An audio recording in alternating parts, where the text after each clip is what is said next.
Nothing more to say. No more race to play.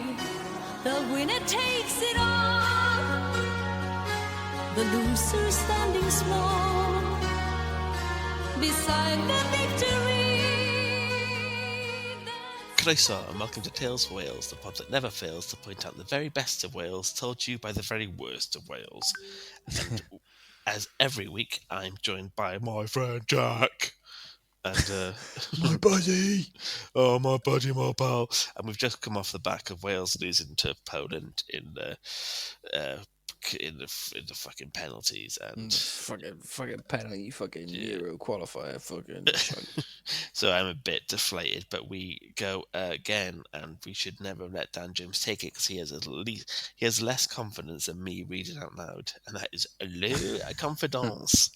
But because we just into academic episodes where we actually learn stuff, now we're just going to kick off and spit off and gob off and kiss each other and go through what we've tried to do before. We've tried to do a I'll just quickly explain what this episode is going to be about, because sometimes it can be a bit long-winded anyway. And I can't ask you what you've been up to because we've literally had the same conversation. Yes, we've exhausted all possibilities of these things. Yeah, we tried to do it before. We recorded like an hour and a half long podcast, so maybe even 2 hours long, of what we thought were the best 10 things in Wales and the worst 10 things in Wales, and we ended up being, I think we mentioned before that we really did like it. It was depressing. We weren't in a good mood. It wasn't very fun. It wasn't very it was just a moan. I think we did it last as well, and it was like we were drunk and we were trying to do it, and it was like, yeah, it was more just us droning on and waffling. I remember several points where like I was talking and it felt like for ages, and I'd stop and be like, what was I talking about? I couldn't remember the point I was trying to make. And we did we binned that, then we did it all again, and it again was just like quite boring, wasn't it? It just wasn't very fun, and we don't know why it is, because we normally those kind of episodes are our favourites. We don't have to do any research; we just get pissed and gob off. But we found out when we did our Patreon that if you do it in like a knockout style, like championship version, sadly like the Euros, it can make it a lot more fun, and you can play. I don't know, it's a bit more enjoyable than just going through our own notes for it. So we'll explain our categories in a little bit, but before we do that, we want to hype up the Patreon, because we're really enjoying doing the Patreon, and we have quite a lot of fun on there, and it's become it's a really, really helpful way of keeping the pod going and helping out with, I think the tiers are like £1, £5 and £10 a month, and they're That's like, right, everyone who's on there already, we're really grateful, because it makes this you can also just follow us on there for free, and then you don't get like the extra episodes and like the extra little bonus things like that, but you do get like little. We tried and interact a bit more, don't we? So we like put we want to build a bit of community up and things like that, and we did a very very important work the other day, which was deciding the best of the beers. So one of our Patreon episodes, we talked about like how good like an airport beer is, a Sunday beer, a pint in the summer sun out in a beer garden and stuff like that. And so we were keen to kind of ask the masses and find out what was like the fan favorite of the pints. And we can say now, I mean, this is still ongoing. This could change at any moment, but at the moment, it's looking as though the summer pint is in the winning. At the moment, it's for 43%. The summer pint has got. Yeah. And don't be wrong, summer pint is a great one. I do feel, in my personal opinion, that's a bit route one for me. Anyone can have a pint in there, enjoy a pint in the sun. Do you know what I mean? I think it's the beer garden aspect. I think people love a beer garden, like the summer pint and the sun setting. But for me, I chose Sunday pint. If I had to pick one of them, the Sunday. So have you gone through them all? It was the Airpoint pint, the Sunday pint. I've got Airpoint pint, Sunday pint, winter pint, summer pint, and Hair of the Dog pint. Yeah, and we got 42% of summer pint. 28% Airpoint pint, 28% Sunday pint. No one voted for the winter pint, and no one voted for hair of the dog. Which I understand the hair of the dog one, because that's usually because you're in a turmoil and you're not really in the. We said earlier, didn't we? That's a necessity pint. That's medicinal almost. Yeah. It's like you don't. No one's like going on gagging for that one. Yeah. Winter pint, I was surprised with though. Me and you love a winter pint. I love a winter pint. Sort of Yeah. a crisp November, sunny morning. Walking down. Only if you're outside in the big garden. Nice big coat on, some gloves, maybe, and like a nice heater outside. I'll never wear gloves. I think gloves are so creepy. I think I hate the texture of them. Having a dog, I can't not in the depths of winter. I need a glove these days. Yeah, but you walk the dog early in the morning, don't you? My little, and you got a big dog who needs a little bit more walking than my little rat bag. So if it's cold, she won't go outside. She's just like, fuck this. So we just, pop her on the old walking machine now, is it? She is fucking shit scared. String any of that. She's so scared of the walking machine.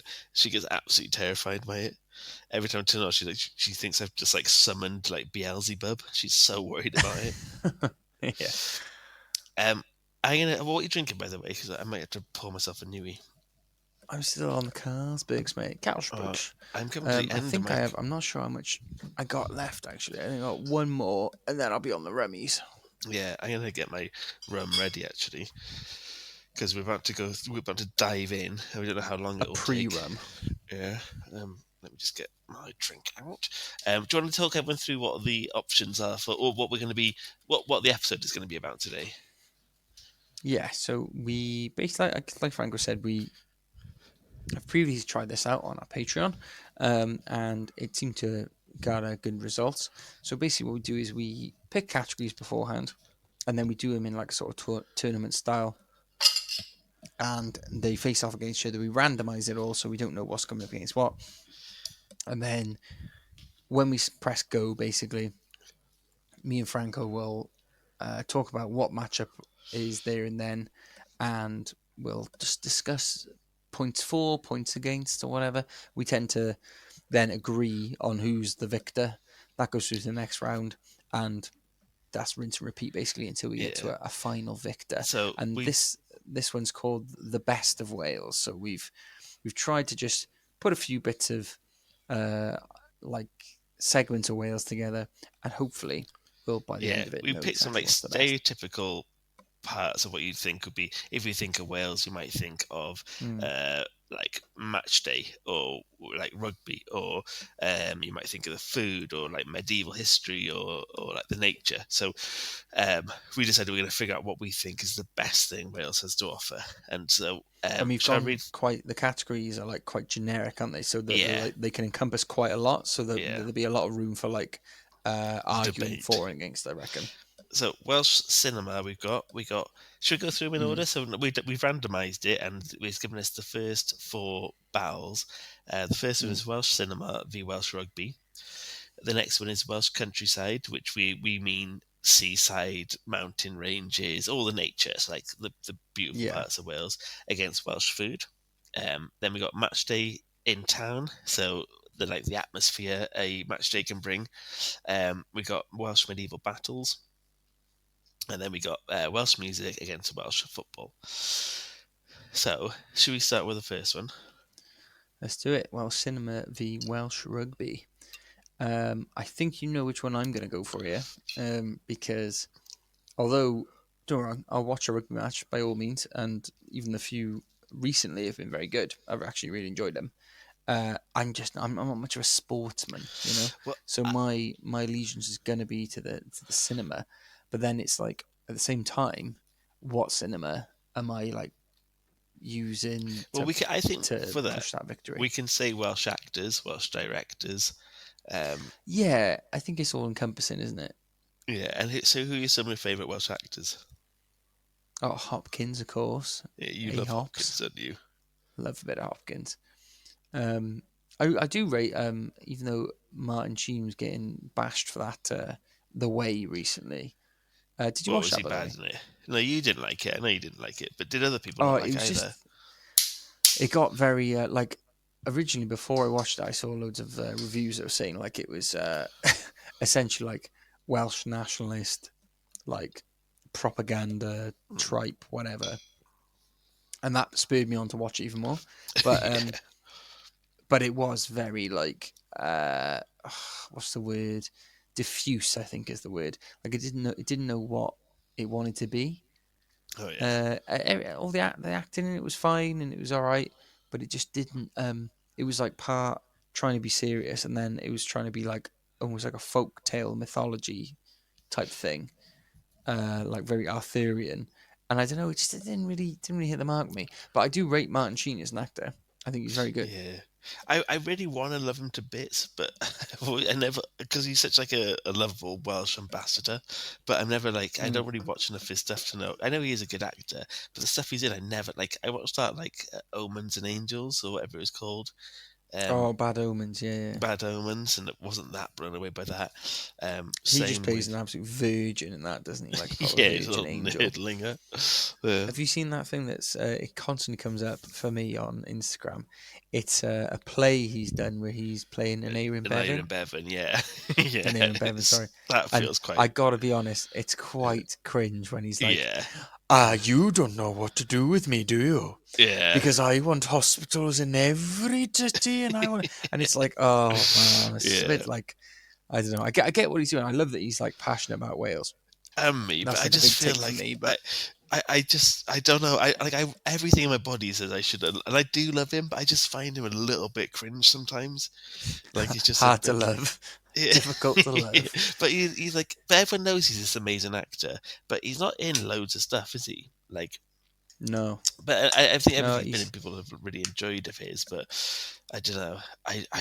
I just struggle a little bit. But on the flip side, I'm not a massive rugby fan anymore. I used to be, but I don't like how it's run. I think it's not a very nice atmosphere on the day in the stadium anymore, both because people just get like horrendously smashed in town. And I do find it a little bit like people are Welsh for the day. It's like, oh, like fair weather fans, as they say. Well, yeah. not even just fair weather fans. It's like you'll have like massive Tories who like really pro Westminster and all that. And then all of a sudden they're like they're really proud of being Welsh. And then so I'll say it without burping. They're really proud of being Welsh. And then the next day they're back to being like, oh, we should join the fucking union. Well, Wales has got enough rights. We don't need any more. And I think, oh, fuck off, you rats. I will say another point for Welsh cinema. Michael Sheen aside, Zulu, I reckon that falls under that. Well, that wins it outright, really. But I would say exactly that falls under that umbrella. But I was going to say, for Welsh rugby, it is still produced some of the best days I've ever had out. I've had like it is. Oh yeah, like if you think about, go back into the archives of your memory and go like, what were some really quality fucking nights out? Like when we came back to win the Six Nations, when we had to beat England by like 32 points, and it was on the last game of this like the tournament, and it was just like I remember town being insane, and like just and like just how many emotions you feel watching it. Like even now, when I like stop watching it for a bit, I remember watching a few games at Six Nations. I'll always watch the Six Nations, and I was like, oh god, it's still like gut wrenching every single time they play. And there was a few games this round, wasn't there? It was like I remember watching, going, oh fucking, like you getting that feeling in your stomach again, like oh yeah, come on, and you getting that sort of patriotism kind of thing. And and also like I don't know, it made uni quite fun because I went to a uni there. It was a load of English people and a load of Welsh people, so it was like always quite an intense rivalry. And one thing I'd say against Welsh cinema, it can be quite cheesy sometimes, or quite like when they go Route One Welsh, where they're like, like the TV show The Wolf that we watched, where they're just like, they just go so like GCSE drama acting. Oh god, like, that was a relatively good show actually for like a Welsh production. But do you remember there was a guy in it who, and all right, fair enough, it did turn out that his character was pretending to be Welsh at the start. Yeah. But when he was one of the characters, the victims in it, was Mrs. Anka Ferris or something like that. Yeah. And my god, it stuck with me. Like it was on replay in my head for so long. It was like Mrs. Anka Ferris, Ferris all the time. I was like, come on, man. it just wound me up like you wouldn't believe. Me. It was just so like, it was like, Anka Ferris, I don't fucking love it. What do you reckon, Mrs. Anka Ferris? And you know, it's like, oh, come on. But we've spoken, like, we kind of badly spoken about Welsh cinema. What makes it good? Well, it is on the up and up, I would say. That it does include actually like Welsh telly as well. But yeah, I agree. Things like you know, a couple of years back, the Gwydd, you know, the feast. Yeah. Welsh horror film. That was actually in cinemas. I remember being in, you know, we went down to Odeon and we were watching something down there, and that was one of the films showing. And I thought that's huge. Like I've never seen a Welsh film in the cinema. And Dal y Mellt. Dal y Mellt. Do you know that I one? haven't heard about that one. So Dal y Mellt is, I think it's the first thing that's ever been on. Hold the Lightning, is it? Yes, the first thing that's ever been on like Netflix, I think. It's the first Welsh language show that's been put on Netflix, and it's like a thriller that's meant to be really, really good. It's got like 7.4 on IMDb. It's like it's like people really, really it's the first ever Welsh language show bought by Netflix, and it's just been regarded as a really, really good TV show. Oh man, I forgot about that. Yeah, I think it's on the up and up. You know, we definitely our Welsh representation in film and TV used to be, in my opinion, quite dog shit. Bad. Yeah. Oh, dog shit. Yeah, that's a better word. But I do think it's also. I think we are on the up.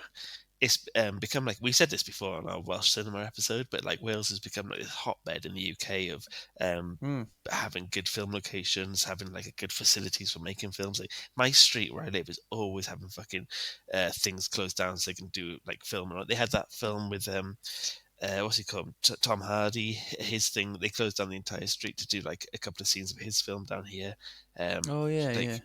It's always good. So Welsh rugby is so pinnacle to Welsh identity, though. So I think people would be fucking fuming if we don't put that through. But this is for me and you.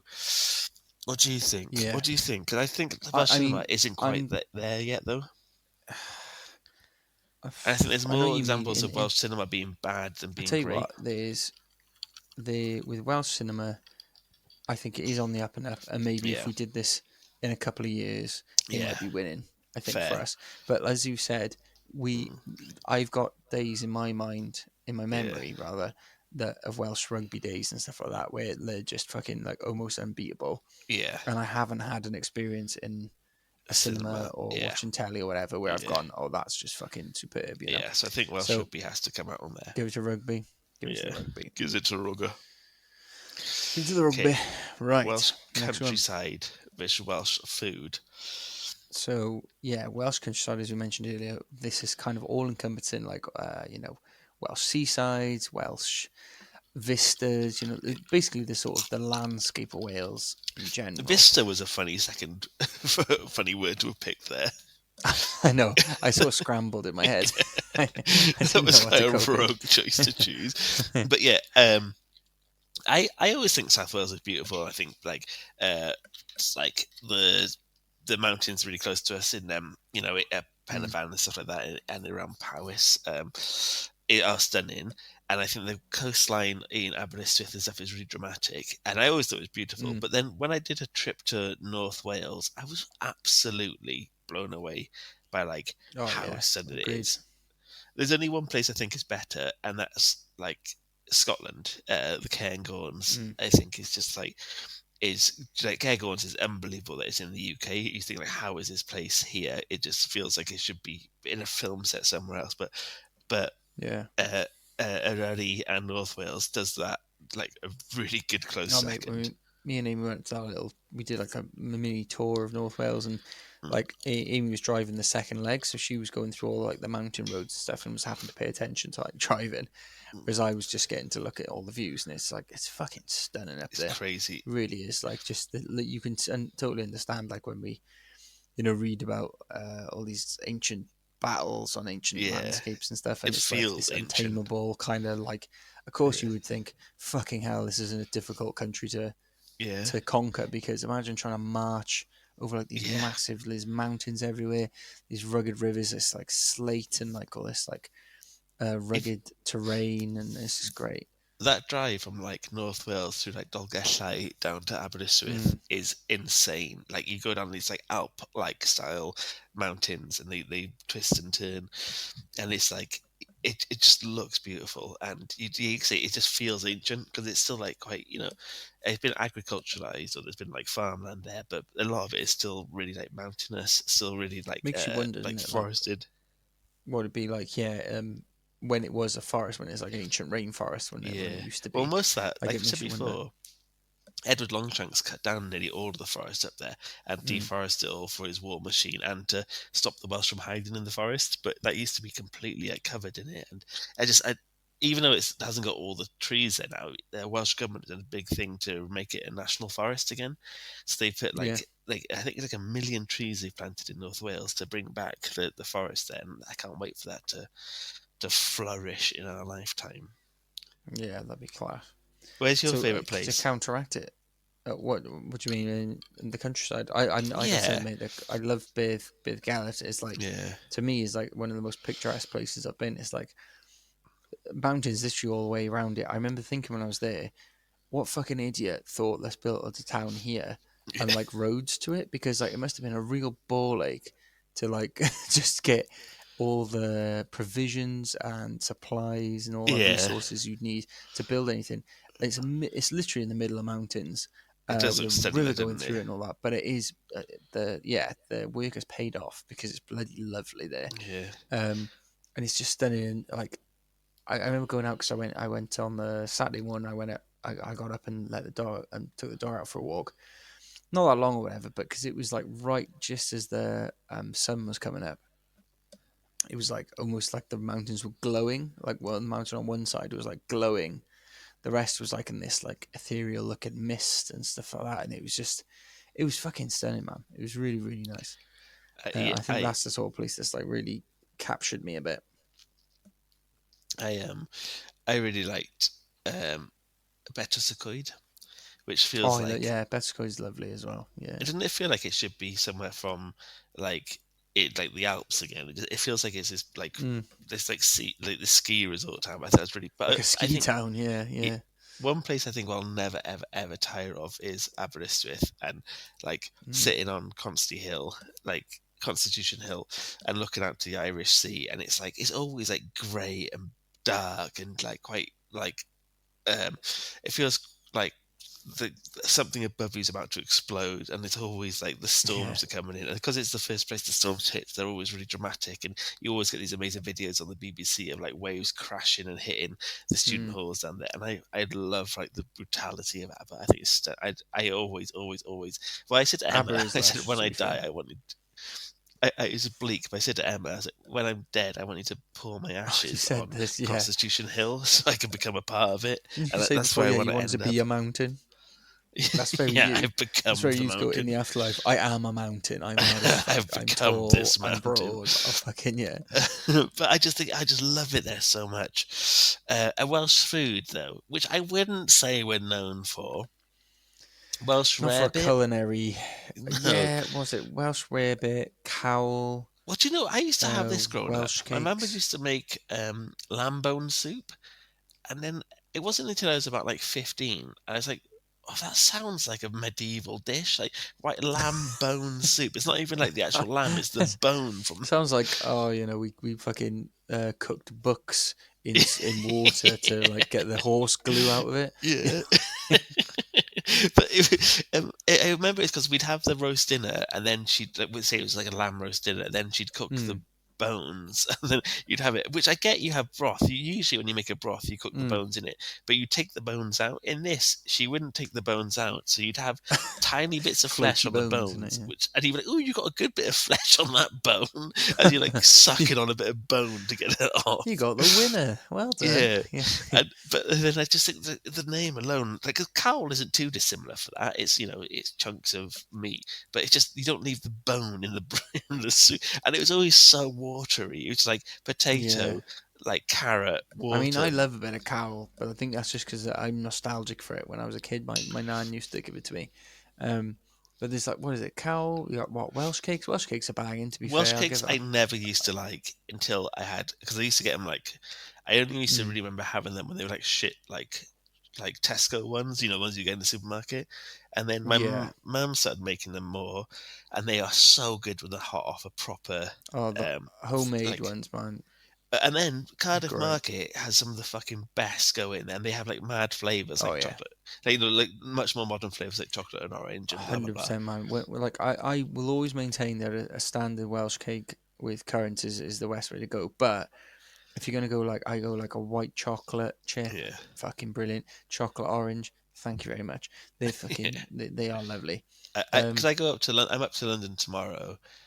And for like a couple of days, I always do go to there's a place out here called Fabulous, and it's always feel like you're being so stereotypical Welsh, but you got to lean into it, I suppose. Yeah. But I go Fabulous, and I'd get like I get like say 12 or like 18 from there, and they're so cheap. It's like a fucking £5 for so many, but they're fucking unbelievable. I mean, if you think about what's in the ingredients, like look what they look like. It can't be that expensive. It was butter, flour. Sugar on top, bit of sugar, and whatever. But they do things like lime and the coconut, and they made it avant-garde. What I would say for Welsh food is like lamb. Obviously, lamb is amazing in this country. Welsh black beef. Can get some banging lamb. There's a type of cow called like Black Angus or black beef, and Welsh black beef is like, I might be called black because of where it's grown in the country in the Black Mountains, or I think the cow is called. I'm not 100% sure, but there's a cow called Welsh Black, isn't it? Yeah, Welsh black, that's the one. So that Welsh Black is a really, really high quality bit of beef, and they sell it in like top restaurants. And Wales is starting to lean in back in, because like food now is really fashionable. Even good burger places will get the best kind of Welsh beef for it, and I do think the Welsh food scene has become it's been because I've had a few beers. The Welsh food scene is electric. It's been electric lately. You don't even know. I got my finger on the pulse of the Welsh food scene, and it's electric right now, baby. You don't got a fucking clue, baby. It's electric right now. Yeah. I was just thinking, what else we got? Like we said earlier, Glamorgan saucies. That's about it. Before we go on to Glamorgan saucies, Newport Market, how much has that been a big improvement for the town centre of Newport? 100%. I actually rate Newport town centre. If you get in that one stretch and maybe another good road, pubs, you've got loads of great pubs and some great food there as well. Me and Emma walked down there, and Emma was like, you can sense the history in this street because it's you look around, it's old Victorian, but even older than Victorian. It's really old buildings there, and it's still bustling. But the food market brings it's trendy. It's trendy, such a lame to word. It, isn't it? Yeah. But it's trendy, yeah, exactly. But it is. It's really nice in there, and it makes you want to go. Before, me and Emma would never have popped to Newport before because it's to us is very similar to Cardiff. But now we would go to Newport because the food market is fucking amazing. And the food market is good. I will highly rate that. It's it's just a food court, isn't it? Essentially, with tons of food outlets around there, and a big bar in the middle. It's ideal. Because I'm a cunty foodie where I absolutely spend most of my life just trying to find places for food or just follow Instagram accounts of people eating food. There's a really, really big guy, a popular account called Eat with Todd, and he usually just does London places. He's very London centric. He drove all the way down to the Newport Market one because they have this female only restaurant of Mexican food, and it's renowned for being one of the best in the UK. And they have a 12-hour cooking system and stuff, and it's they take it like a science. And I think that's one thing we are doing way better. But you can't beat the Welsh countryside, can you? You just can't. I think I was just about to say that the Welsh food, like you said, again, in a similar vein to the first round there, is massively on the up and up. And again, in a couple of years, if you asked us, you might beat it out. But much like the Welsh football team tonight, we're young. This isn't the only competition we're going to try and get into. Exactly. So Welsh countryside, I think, is going to claim that one. Right, so next round. Next round, we're into Match Day in Town. This is Welsh medieval battles. That's quite the lineup. Well, we've kind of omitted this on Welsh food, but Match Day in Town is so it's perfectly surmised by a trip to Chippy Lane, and like Oh yeah, 100%. going to get Dorothy's to get a ristle, curry off the bone, and chips is like it's beyond. It is. Throw a battered saucy in with that, mate, and you Yes, fucking. please. I'll go home with anybody. Anyone offered me that on a night out, I can fucking follow them anyway. It's so quintessentially Welsh as well. Like you have you got what's it called in Swansea, like Wine Street, which is like Wynn Street, but I think Wine Street. Yeah, that's right. It's yeah. like main club for it's a main street of just getting fucking howling drunk. And then in Cardiff we got Chippy Lane, which is just phenomenal for the end of your night. Everything is an absolute state at the end of the night, isn't it? Like fucking you're slipping on like squished chips beneath your feet and stuff walking down. Do you know what we you should go to do? Dorothy's or Tony's. Tony's was always good. Oh yeah, I was a Dorothy's boy though. I got to be honest. Well, what's mad? I got my very first tattoo in Chippy Lane, which speaks volumes. The quality of it. Is, yeah. I got it above says a lot about your decision making ability as well. It was I the was best 16 place to years get old. my tattoo done. Yeah. I think first of all I wasn't old enough to get the tattoo, but they didn't ask for any ID. I think you got to be 17 to get a tattoo, or maybe older. Yeah, but 18, isn't it? Yeah, I think me and you both had a tattoo at 16. I know you don't regret yours. I'm massively regret. Well, I don't regret it, but it's not good. So I don't regret it, but yours is so funny. Yeah, because yours looks like it's as everyone says. Well, more than that, it looks like it's a navy tattoo, like from the 70s. It's like so thick inked. I've done 200 nautical miles.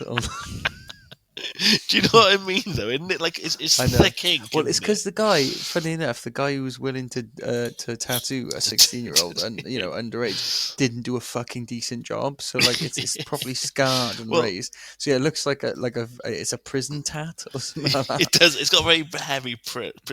I think we should really start posting more of what we talk about on the episode. So whenever we so we should post up the photo of Chippy Lane after match day, when all the rubbish is everywhere, a photo of your tattoo, and a photo of the place I got mine was above Chippy Lane, opposite that porno place. Do you know that? You remember that? That... Again, just reinforcing you knew what you were doing. But do you remember? It was the only pawn shop in Cardiff I've ever heard of. It's called they used to sell fucking porno magazines. VHSs. When What's it called? It's quite like an innocuous name. It's like Dave's Porno or something like that. Dave's Porno. I'm sure it had a real. I don't want to Google it because I'm on my work laptop, but I'm pretty sure it had it's a gone really. Now, isn't it? Yeah, also modern day, nothing stays. And they call it progress. Yeah. So we should take a photo of where the tattoo was so people could see.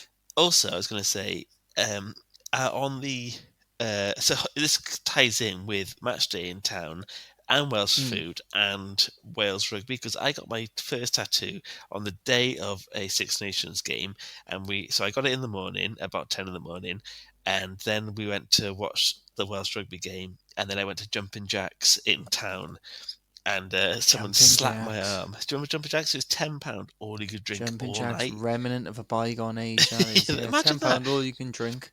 We sound like fucking 80-year-old men, but we used to be able to go to town for £10, £2.50 taxi home when we all clubbed in together, and then £2.50 to get a double cheeseburger from McDonald's.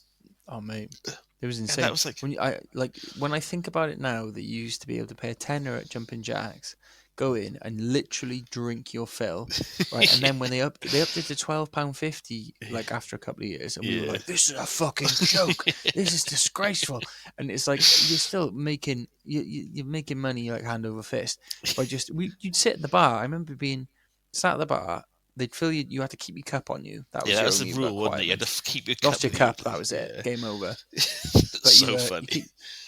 But you keep your cup, they'd pour it in. You literally, I remember the load of us would just down it basically at the bar, put it back on the bar, and they'd fill it up again for you. Well, because the bar isn't having to do any cash handovers, you get served really quickly, and we'd get there at the very start of the night as well. So we'd have 6 pints before we'd even hit an hour in. It's no wonder that was that sort of thing was banned, because that's insane.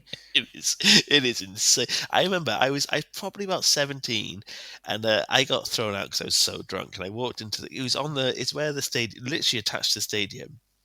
And I walked outside, and I kind of stumbled down an alleyway, and this guy ran at me with a WKT bottle and went to hit me in the head with an actual glass bottle.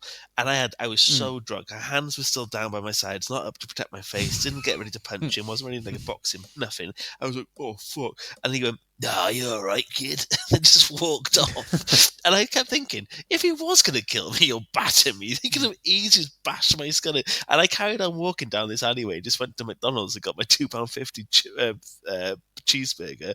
But I was sick beforehand. And those street pastors, do you remember they used to come up to you with like a bottle of water and a hug to see if you were okay? like, please choose a different path, please. Yeah, the devil's got me, brother. I ain't turning around.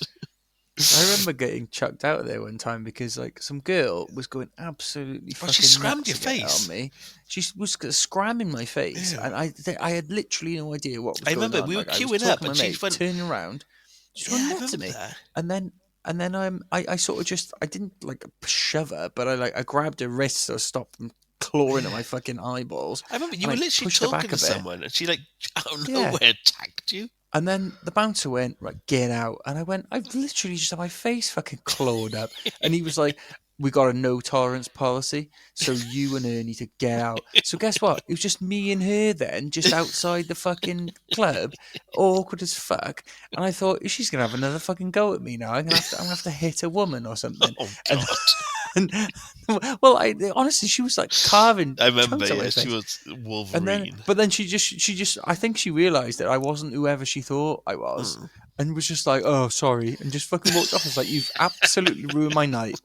You've ruined my night." I remember me and my mate Geth were getting off these two birds there, and mine looked just like Kevin Keegan, the ex-football player with a massive perm. Oh, wow.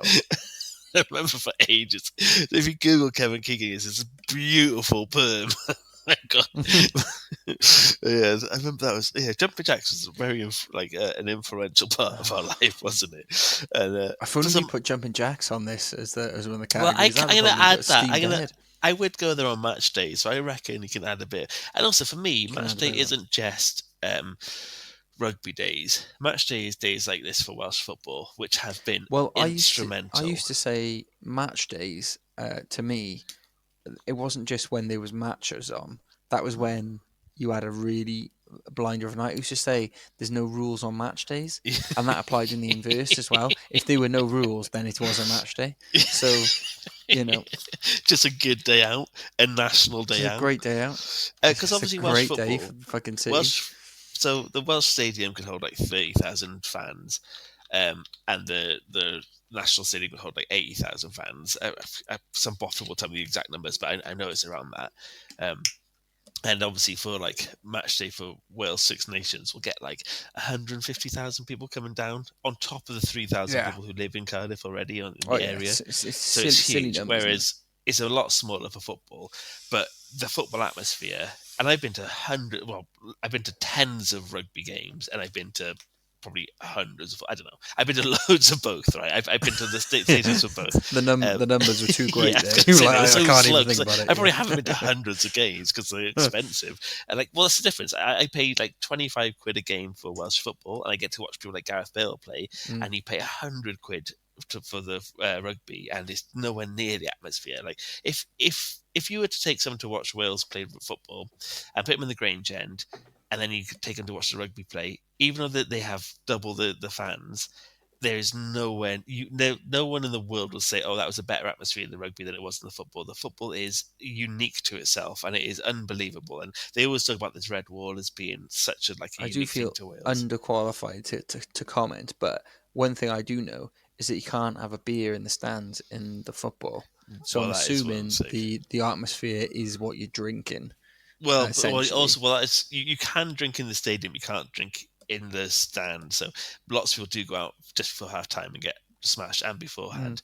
But it's crazy. So I brought my mate who's English down to my best mate Ollie, like one of the boys who is he's no affiliation to Wales, but he's come to watch a Welsh rugby game and a Welsh football game, and he was like blown away by how it was at football. It is crazy how like infectious and just like is unique. It's crazily like I think for rugby it's become a massive piss up day, where for football it is still a big piss up day.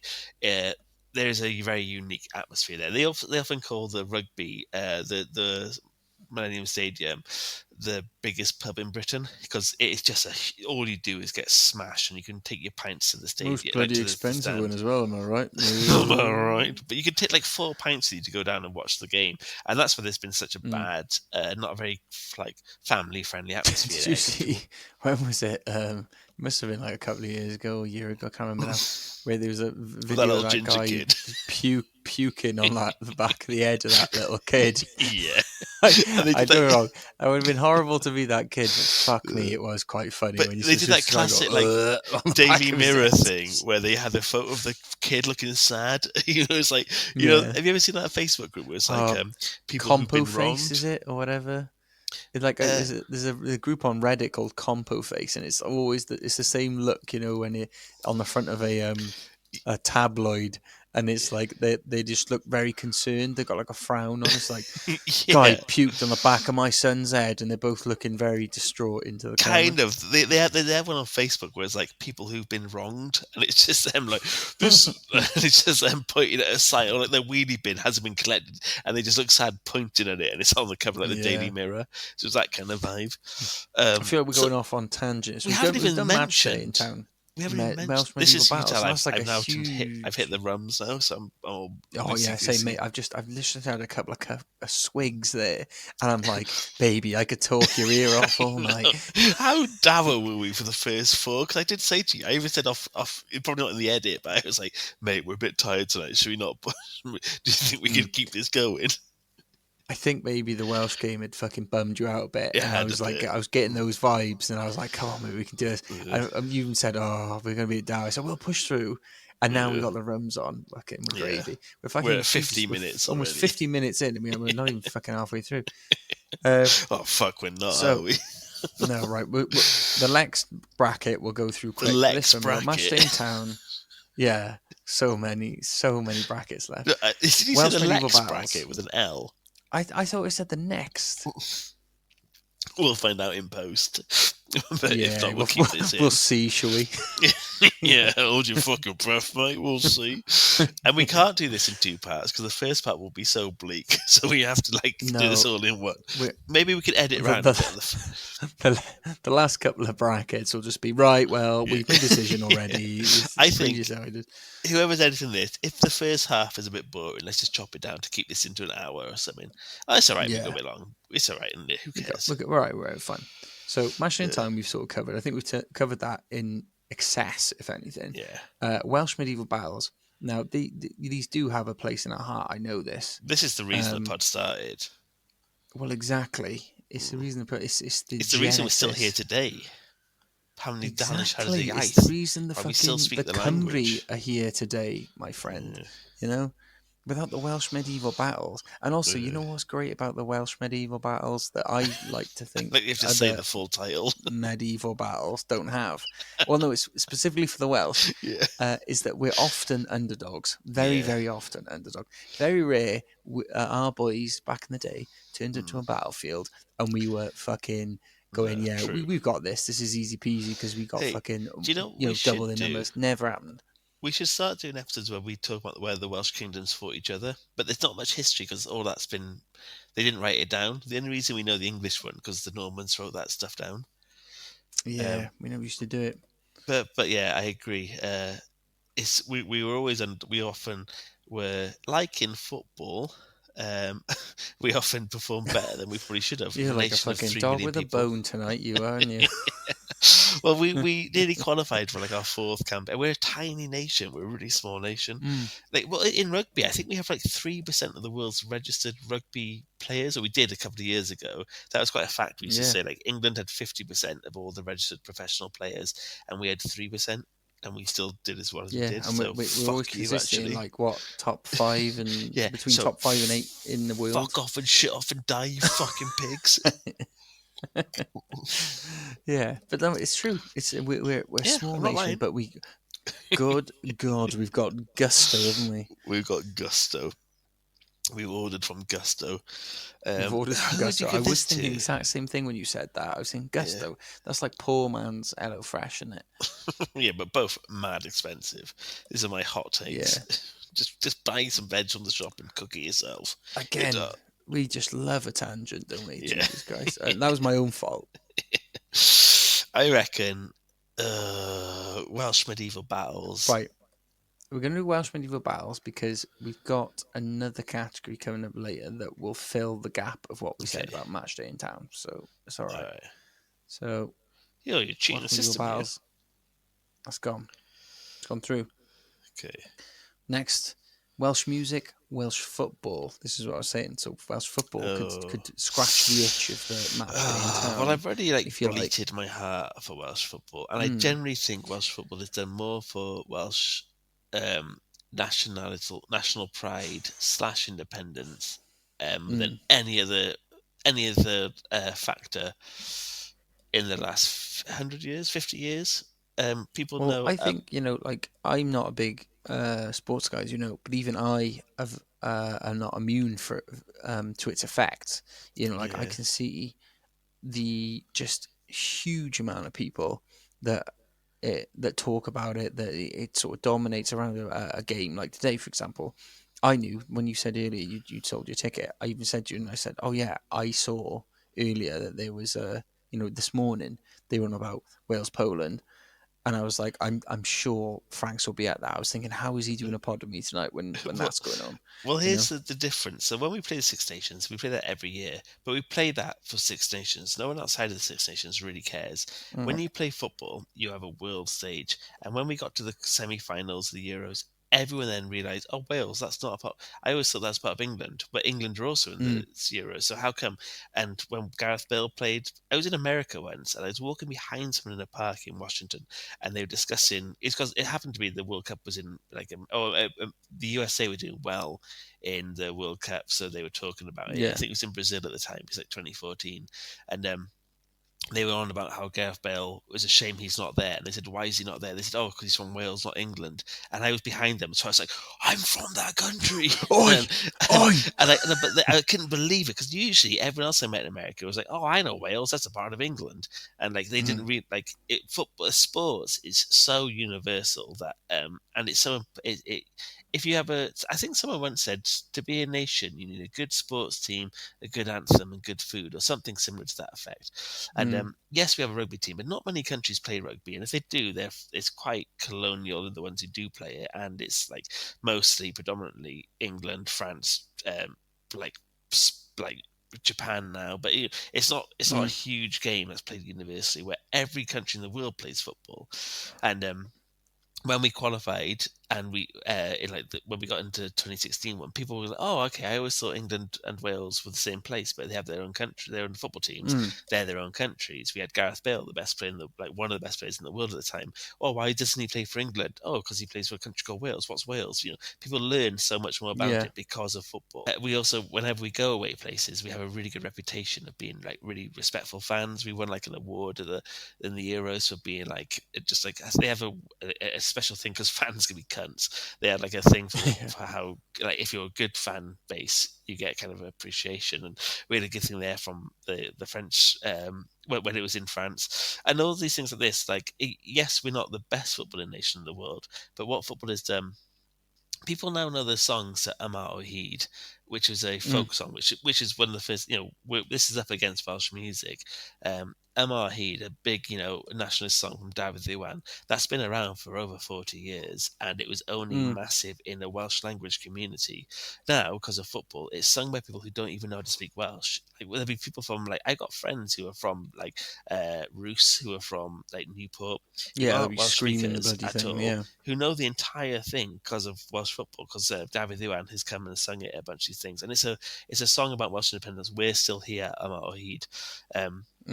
And football has given that the voice. I mean, rugby's been around for fucking ages here, and no one ever sings that at rugby. No one ever goes, "Oh, we're still here." I said that to Amy the other day. Hymns and When we Harriets. were watching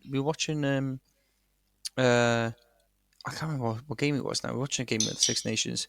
I think it was us versus Wales, Italy.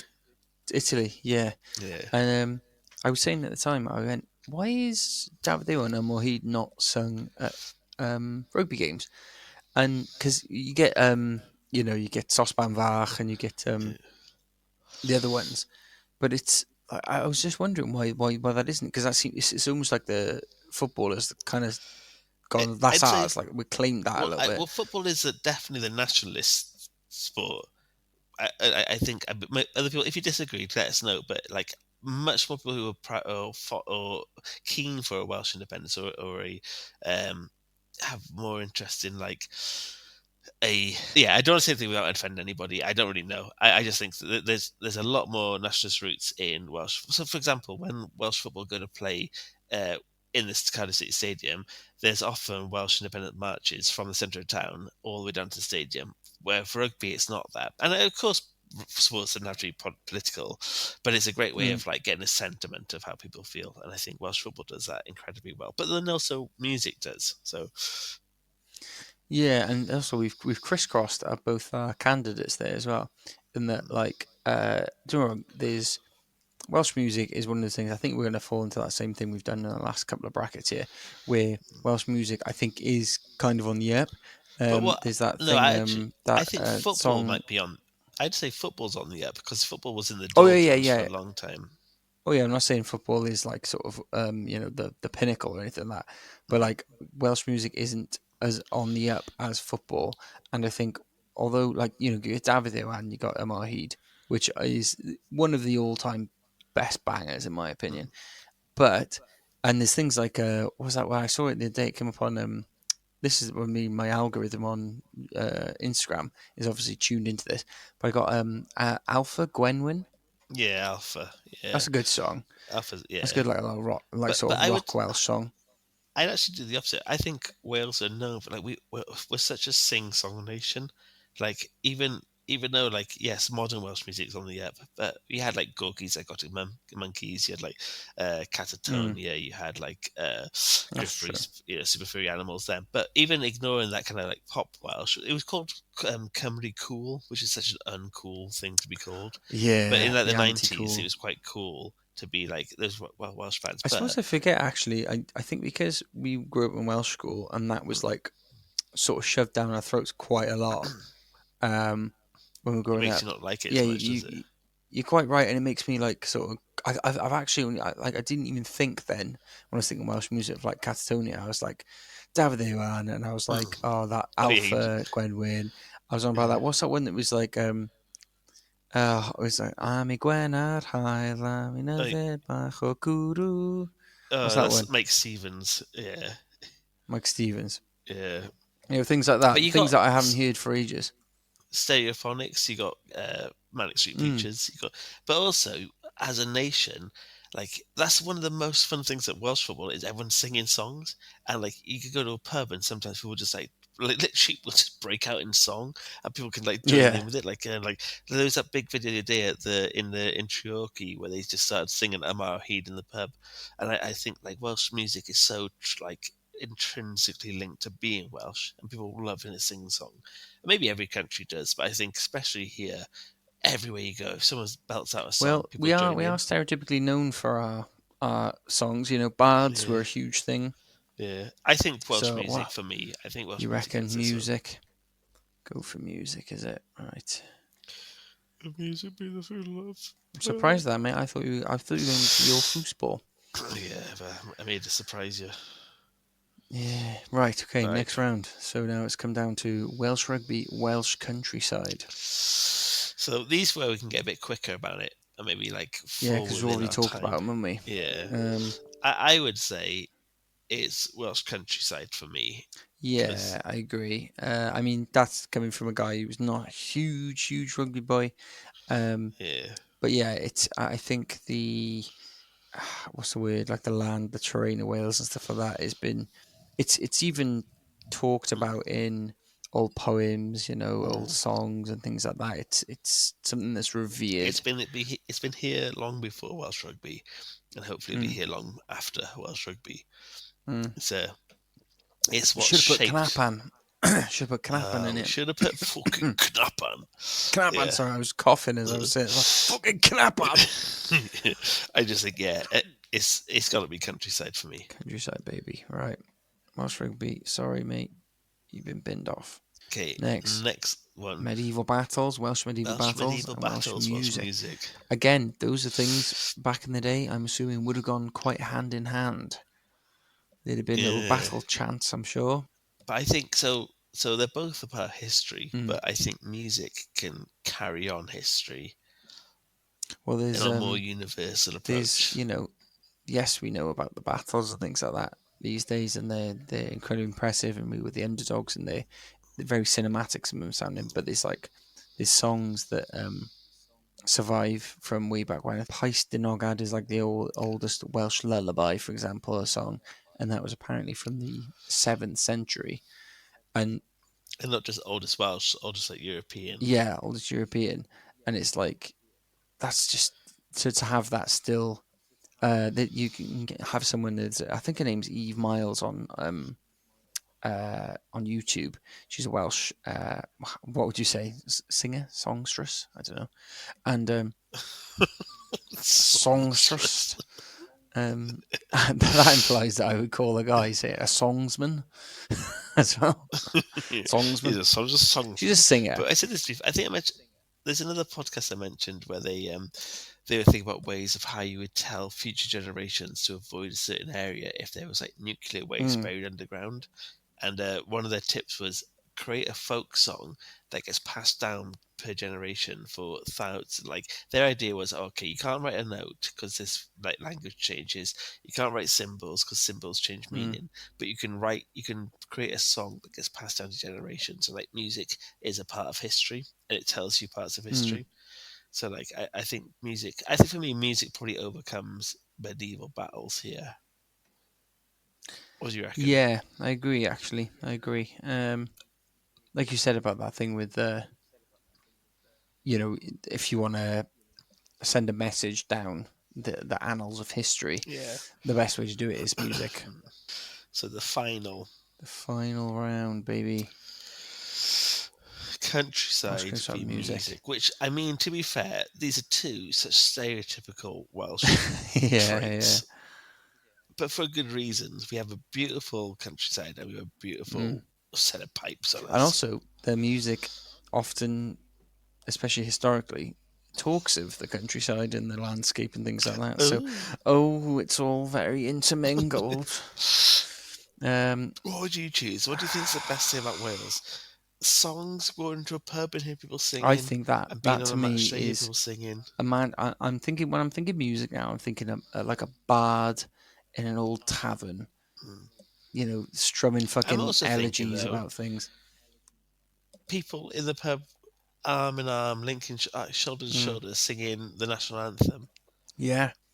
I think our anthem is the best anthem in the world. Definitely. If you don't believe us, watch some Welsh football. There are some amazing videos of the anthem being sung at Welsh football. No, I agree. But then again, and I think that's what separates us, because I think the UK in general has beautiful countryside. I think what separates us is our songs. Yeah, I think those songs that have, and it's not just not all the songs that have lasted from however long, Celtic times, medieval times, whatever. It's more that has been a persistent part of Welsh culture as well. And what's kept Welsh culture going. Yeah, and we often sing about our plights and sort of our how we have had it quite rough in historical terms. Yeah. So yeah, I think I would. I think I might give it to Welsh music. Oh, so there we go. You agree? Yeah, I agree. Let's just run through what the route was to victory for Welsh music. I know.